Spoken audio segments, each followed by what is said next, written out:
Everyone can see the homework. I'll log into yours, feel free. This is section 2.1. Preview of calculus. So basically, they want you to figure out, okay, when is calculus necessary and why is it necessary? So for example, look at number 1. Your questions are going to be the same, just slightly different numbers. I'll solve some of these in the next section. But here, I want you to do on your own. It says, find the distance traveled by an object traveling at constant velocity. So, decide whether the problem can be solved as calculus. Is it pre-cal or is calculus required? So, do you see why we don't need calculus?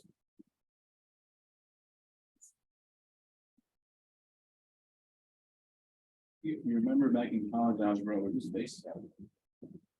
Constant velocity was like a slope, was linear functions. Those can be measured from the big feature and past velocities without having to do anything fast. You find your linear function and then you just find answers. Now, here.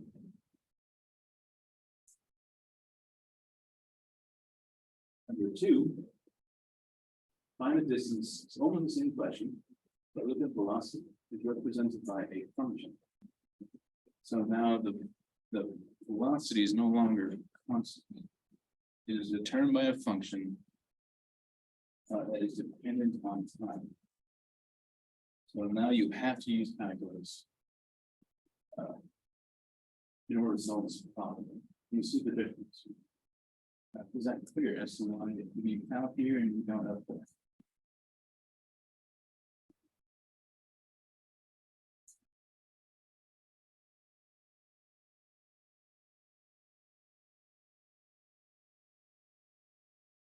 So as we get further into the class, we're going to figure out how to create these functions and find the accelerations or position functions, etc. But here they're just basic problems. Conception. You see why it's important. But in read 2.1, will tell you these types of examples of why it's necessary. Okay. Let's look at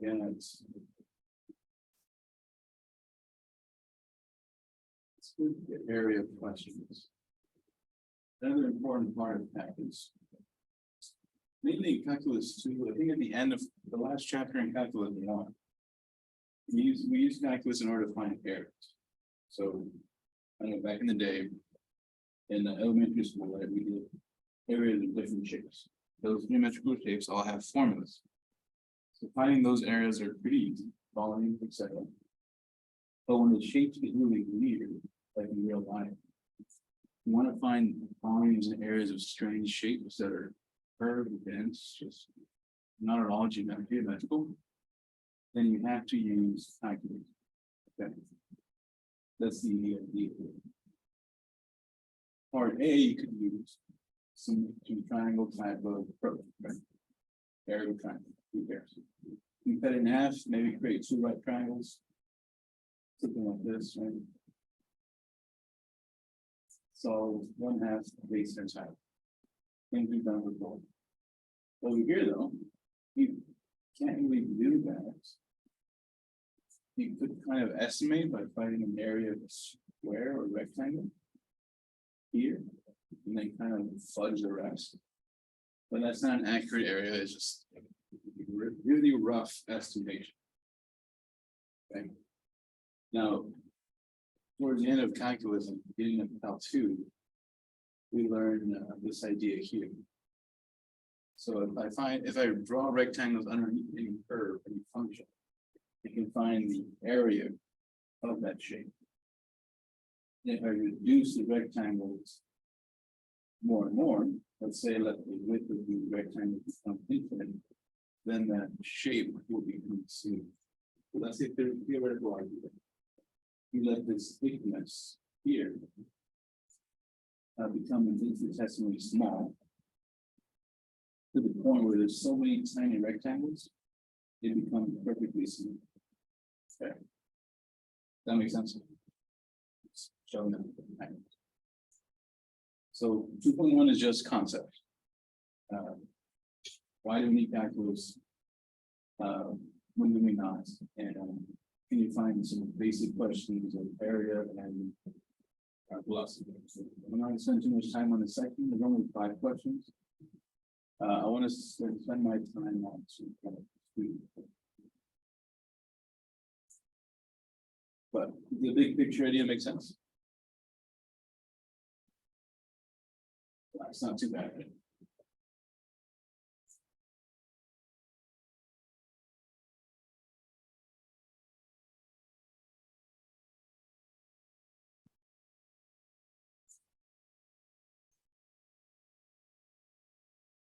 Fine limits. So limits is the main idea of chapter 2.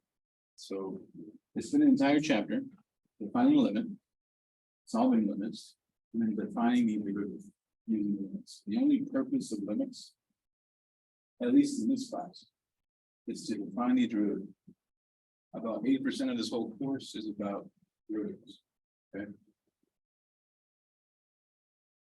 So we have to talk about limits first.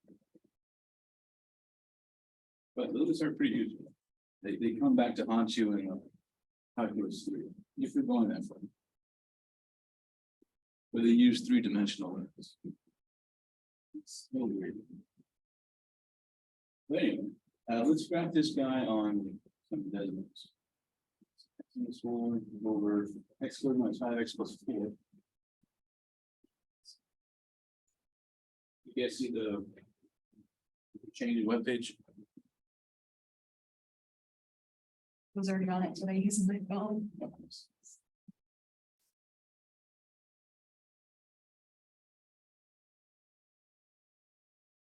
Yeah, maybe.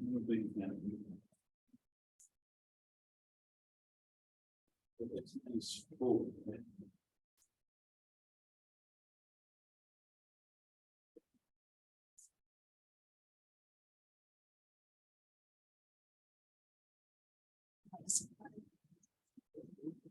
It was something for it. Plus, X squared is 5x plus 4. All right, so if you were to factor the bottom, you would see that there is division by 0 and 2 slots.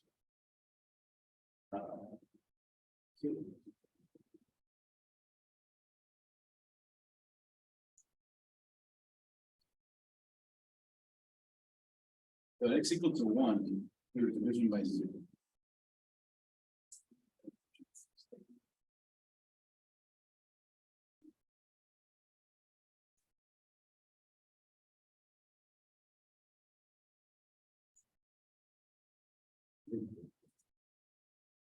Minus 4. So go to x equal to 4. So the limit.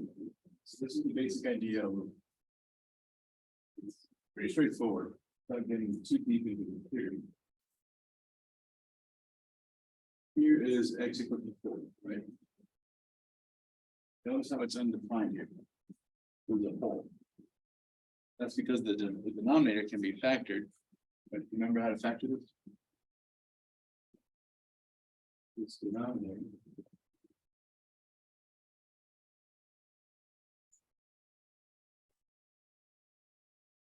Going to be minus 4. 9, that's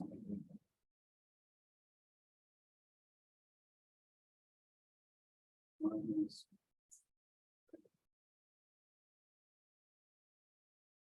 In fact, this is denominator.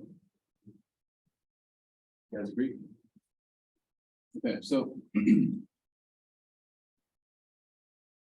limit is talking about x approaching 4 because we can't actually plug it. There's a hole. So the function is undefined.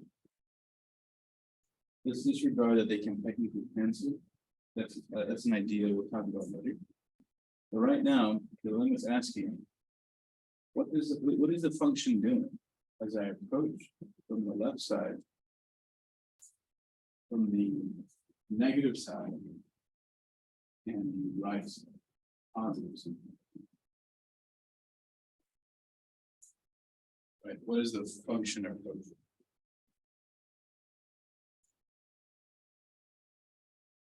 Okay, so from the left side, it's going to What is that Y value doing? Can you see? Yes, it's going down. Then I'll zoom in. It is decreasing for sure, right? Because we're going down slope. Approaching like 0.3 something. On the right. Same D, approaching the same number. So the limit is approaching the same value both sides. But technically the function, we're going to find here. So the functional value doesn't exist. But the limit does exist. So you can kind of imply that the function would be this, it's just that there's a hole. If the hole wasn't there, it would be 0.3 something. Does the idea make sense? That's essentially what a limit is. You go back to this question. What we end up doing is it plugging numbers closer and closer to 4, because I cannot plug in 4 without getting division by 0. So I'm just so you kind of cheat. You say, you know what, I'm gonna get really close to 4 and then actually put it. I'm gonna put 3.9, see what it does. They get 0.34. Then they plug in 3.99 and they get 0.334. Plug in 3.999 and you notice it's still approaching the same deal. 0.3 something. 334. From the right side, positive side, they get closer and closer to 4, to 4.1, 4.01, and 4.001. Then it's approaching the same value as the left, right? 0.332. So in essence, if the limit from the left is that functional value, and the limit from the right are equal, then the limit exists. And you would say that it's simply that number, 0.333 something. Does that make sense? It doesn't have to have a hole. You can still define it, like for example,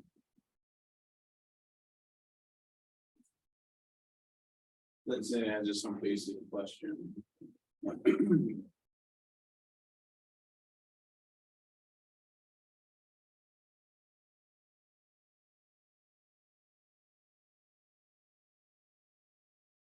So what is the function y to x squared doing?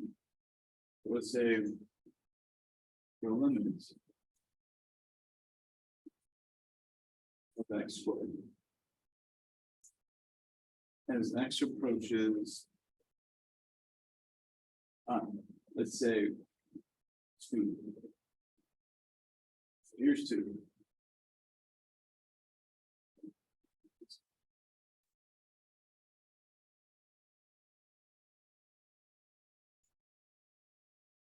Here's 2. So what is the function doing as I approach 2 on the left side and the right side? The function is going to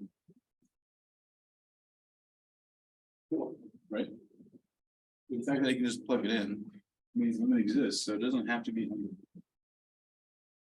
So the first technique to finding limits is graphically just look at the location, look at the x value, and see what's happening to the function as it approaches from the left side and right side. Okay. The other technique is to plug in numbers from the left side, closer and closer to it, and then find out, okay, what is the number that we both approach? If they are not approaching the same thing, you would say the limit does not exist. So if these numbers are different, completely different, you would say D and E. Okay. This is the same question. They want to know what happens as x approaches 0. The first thing you should do, try plugging in the 0, which says you get an error on your calculator. Then either graph it and see what's happening at 0, or plug in numbers right below, right after the value in question. So this right here, x arrow 0 means x approaching 0 in 2 directions, left side and right side. Okay. So we will be needing a graphing calculator for this class? You can check one out. Yes, I'd love it. Starting next week. Maybe it's a Tuesday. It would be handy, I don't mind you using Desmos, Go for tests. for exams, yeah. Might be best. Okay. Check out number 5. So this 3 minus x is this line right here, this function. They're asking us. What is the limit? I mean, what is the function doing? As we approach from the left side to and the right side. But as I get closer and closer to right. What is the y value? That's the question.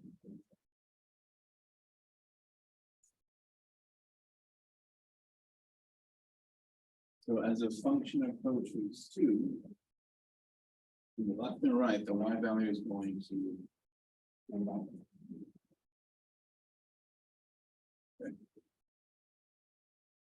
Yeah. But like I said earlier, you can always plug it in. And if you're allowed to plug it in, then that's your limit. But you should visualize also what's happening. Okay. Most of the time you can't plug it in, but that is the first thing you should check. If this is the graphing method. So look what's happening on the left side and right side of the value of the target. Any questions so far? Okay.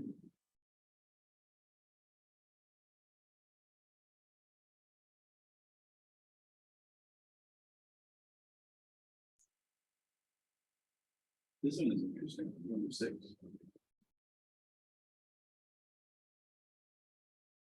The value is defined, but it's not conservative. So this is a piecewise function. The parabola is defined by the first part. Right?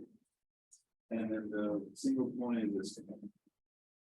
So this is saying when x is equal to 1, we have a y value of -2, which creates a point.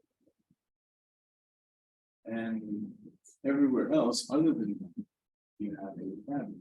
That's how that will form. So let me ask you, what is this function, this piecewise function? What is the limit of this function? We approach 1 from the left and right. But note that we are defined down here, but the limit is approaching up here. It's kind of different. So that would tell us that the limit is equal to -1. But the functional value is actually -2. So f of 1 is equal to -2. The limit of f is equal to -1.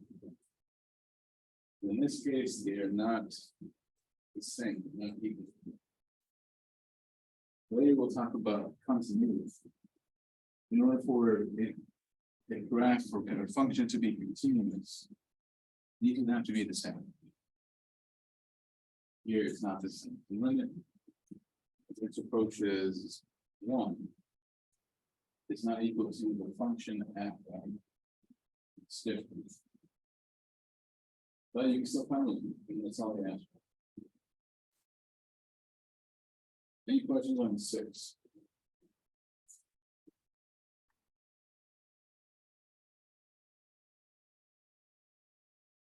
That idea pretty straightforward. Yes. I don't know how long you've been using them. Cool.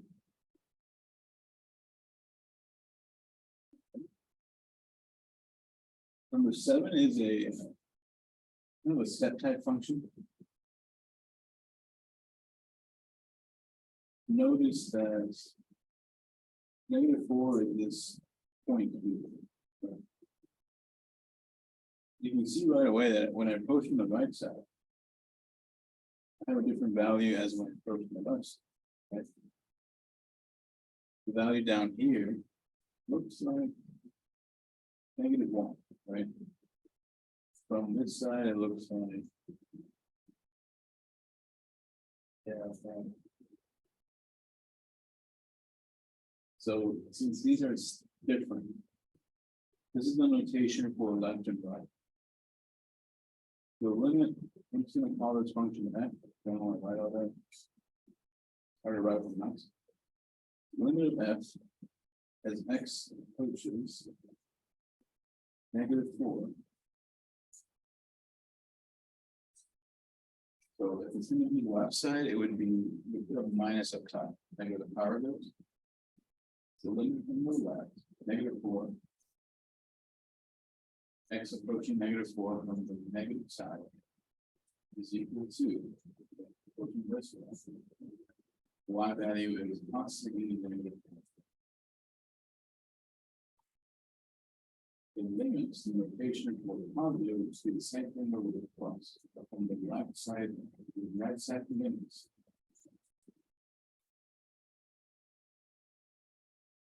Presents approach is -4.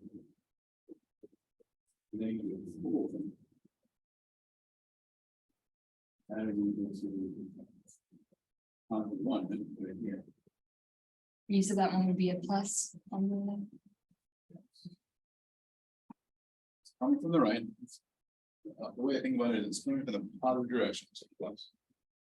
Coming from the left, negative direction, minus. What is the y value doing from the left side? Well, it's at constantly. -1 at rate. From the right side is constantly. These are not equal, right? Since they are different. It's not exist. The left and right have to be the same. In order for the limit to exist. If they only ask for one side, then you just give them that side. If they ask for both sides, then you just. But if they only say find the limit, then you gotta find both and check. Are they equal? Okay, so far we've had graphs that were the same on both sides, so didn't. This is not the same. Is that idea clear?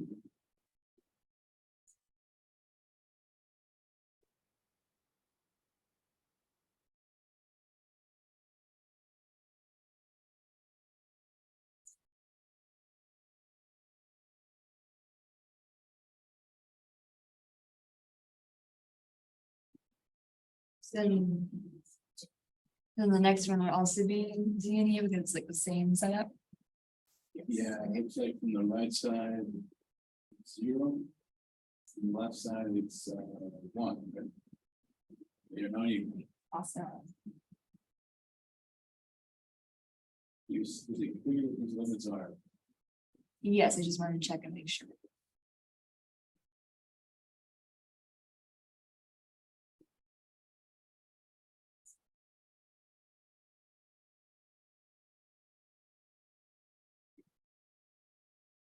It's not exist because it has.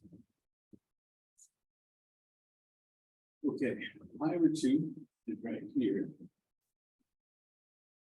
So as I approach from the right side, I'm actually in this line. Approach. Pi over 2 this side.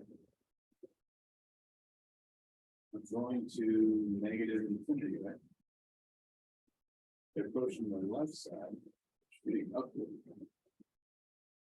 Positive infinity. So. If they were both going to the same infinity, you could argue that yes, it exists. It's infinity.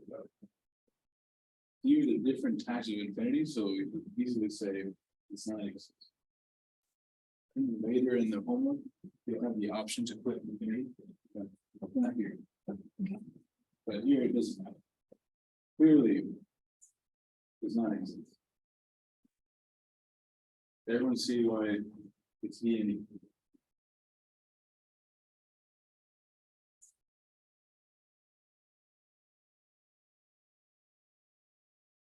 So these first two sections are very consumptive. They're not really as lots as solid, I mean, that would be a little different.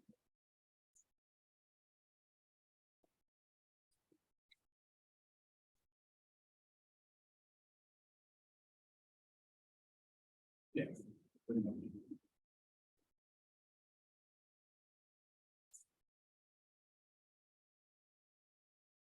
Number 10 is interesting. Let's see. Here they ask for what is that for one? On yours, it's 2.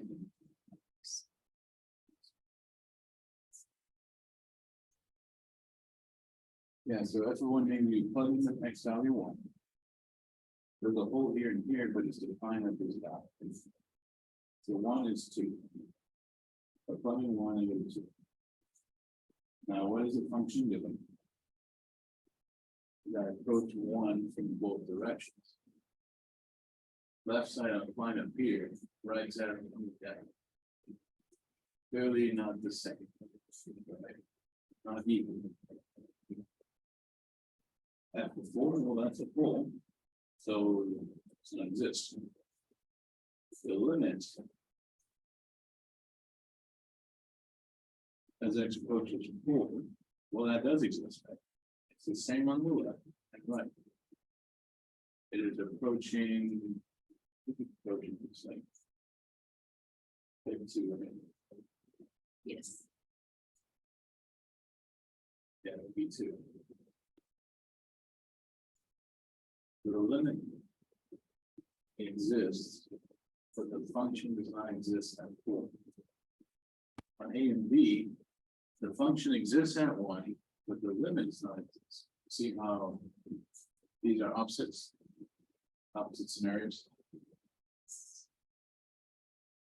If we have both of them existing, then we can talk about continuity. Will be different.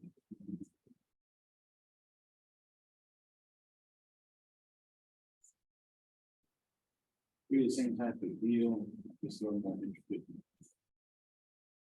Let me see what you can show me.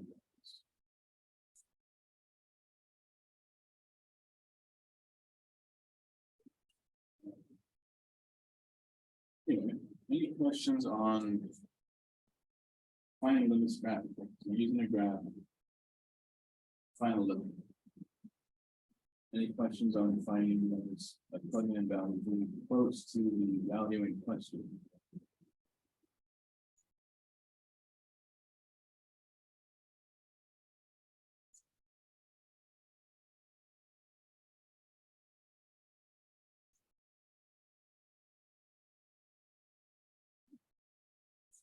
The videos I posted have the theory definitions, but we don't continue that information if you watch them.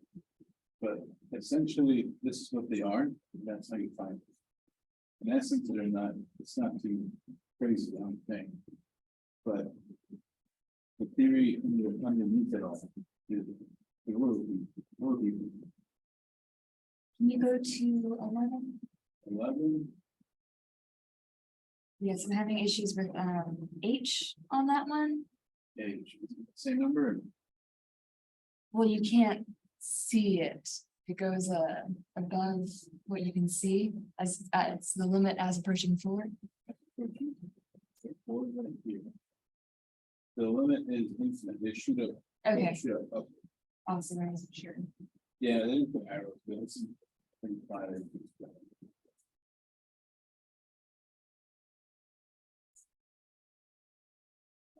But in this section, we're not talking about infinity, so. Would be anything. Thank you. So, I forgot to talk about the cylinders. Right, talk about. I carried away, so. Really quick. If you need to see me Monday, Wednesday. You tell me the day before, hey, I'm coming to see you, got some math questions. You want to screenshot them ahead of time, that'd be great. But you don't have to, just give me a heads up. So just in case I get hungry and wander off. Morning of for Monday, Wednesday, if not night. Tuesday, Thursday, only the night before. Please. I'll be using mainly Remind. I'll be taking email as well, but Remind will respond quickly. So please set that up if you haven't already. We also have Zoom tutoring and in-person tutoring here on campus. These same pathways.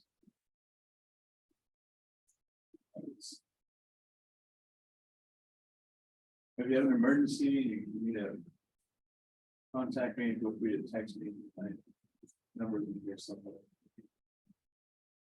In the information section. As far as calculator, if you want, I think the best one that I like is TI 36 Pro.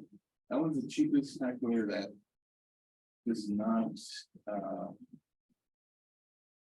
it does everything pretty much the graphing does, except graphing. Pretty close. Yeah, I think back in the day, when I bought it, it was like $10, $15. I don't know how much it is now. Everything's a little more expensive. So maybe $20, but still relatively cheap. Graphing is 84 is cool, but they are like over $100, so that's up to you. But we do check them out.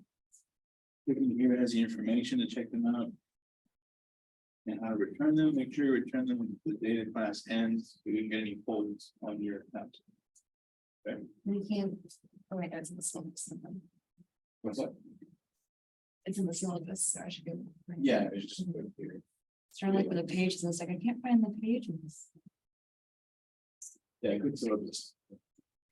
There are two sections, one for the online and one for the in-person. They're almost the same, except there's a portion for online or face-to-face, sort of different. Everything else is the same. As far as grading, your homework is 20%, exams will be 40%. Final is 20. So if you miss an exam, I'll drop one and replace it with your final if it helps you out. Help curve if I feel like there was a question that just really sucked. It's fine.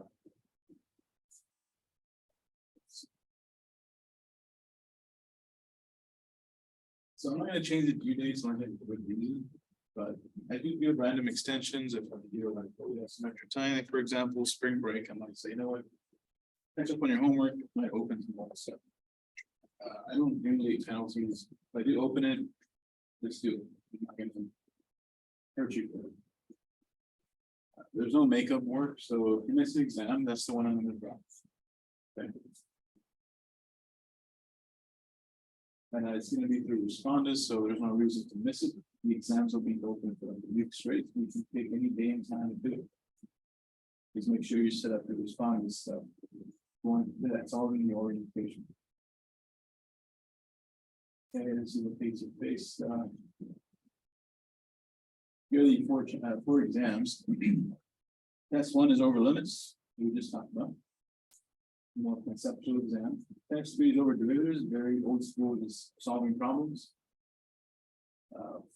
Test three is over chapter 4, which is applying the derivative.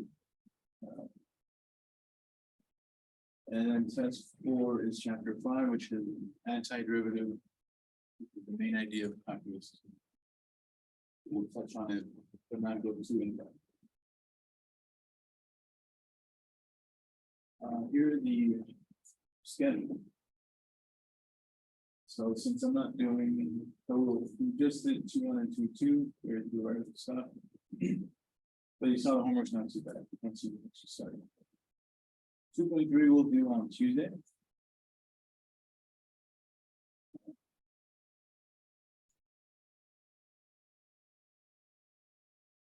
And maybe 2-4. We'll see how it goes. Okay. The schedule's pretty good. I'll probably add some actual hard dates instead of week 1, like but actually. But we'll figure that out later.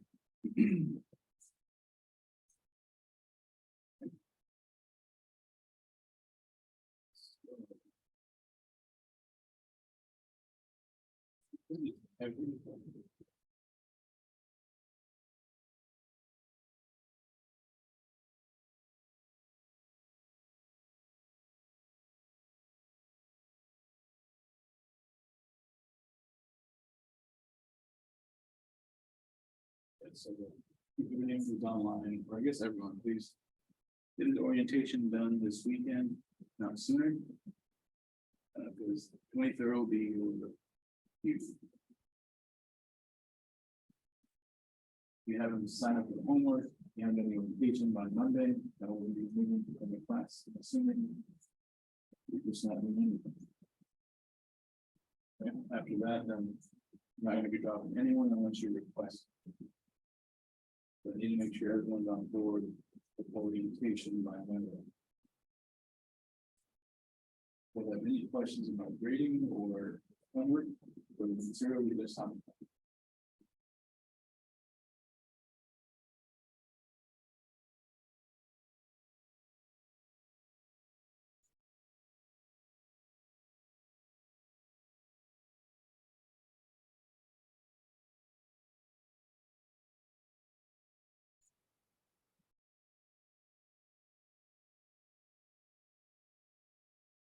All right, well, let's spend the next 30 minutes just doing the homework. Then we can call it a day. We can help you out. You're now on your own.